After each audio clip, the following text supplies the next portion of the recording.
Good day po sa lahat. Ako nga pala si Judith po ng San Pablo, Isabela.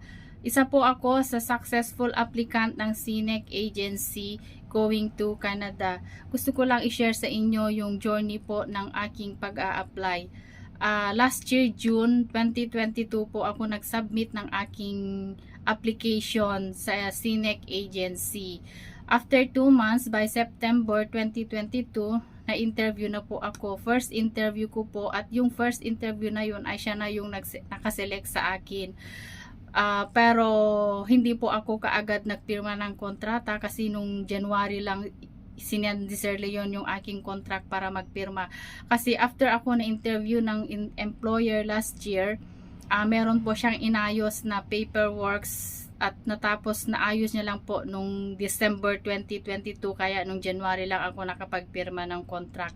So pagkatapos ko po nagpirma ng kontrata, after 2 months, March, na-receive ko na po yung aking LAMIA decision, end po ng March, and then after 2 weeks, by April 2, 2023, na-receive ko na din po yung aking CAQ. And then nag-medical na po ako at pinasa na lahat yung mga requirements na needed. So, after po ng CAQ, by May, nag-biometric po ako ng May 2023. After biometric, dumating na po yung aking police clearance request po ng June. So, nakapag-police clearance po ako ng June.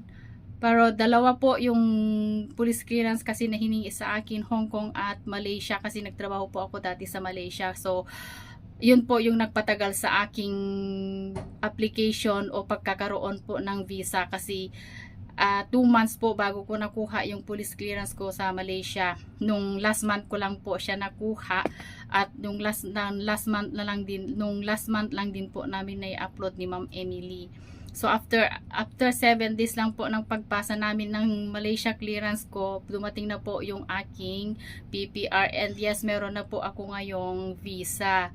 So sa lahat po ng gustong mag-apply or may balak na pumunta po ng Canada, punta lang po kayo sa CNEC Agency or just visit their Facebook page, CNEC Agency, at makikita nyo po doon yung kanilang address at kung paano puntahan yung agency.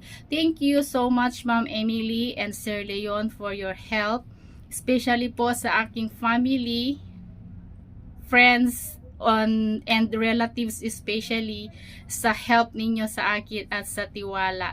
Thank you, Ma'am Emily, and God bless you more po, and sa inyong lahat po ng CNEC family. Thank you.